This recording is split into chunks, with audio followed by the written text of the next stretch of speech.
Welcome to Guide Guru. We hope this video helps. You're in Elementor now, so click the button widget or drag one into the column. First, set the label and choose alignment and size so the link context is clear. Once done, open the link field in the content panel and prepare your target, a URL, a page on the site, or a dynamic tag. Make sure you know if it's internal or external, because that affects whether you'll toggle the new tab option and rel attributes later. Now enter the exact link, paste the full URL for external destinations, or click the dynamic tag to pick an internal page or custom field.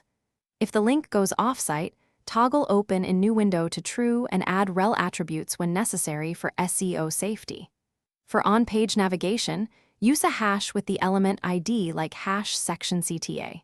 Make sure the target exists, and preview the behavior so you confirm whether the link opens correctly and respects your accessibility labels. Finish by previewing and clicking the button across breakpoints. Confirm it lands on the correct page or anchor. If it doesn't work, clear cache and disable any optimization plugin that may rewrite links.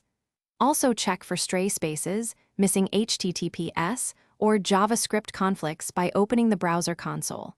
If problems persist, enable Elementor Safe Mode to isolate themes or plugins. Once resolved, update the page and retest to ensure the link behaves consistently for all users. Thanks for watching. Consider subscribing if we helped you today.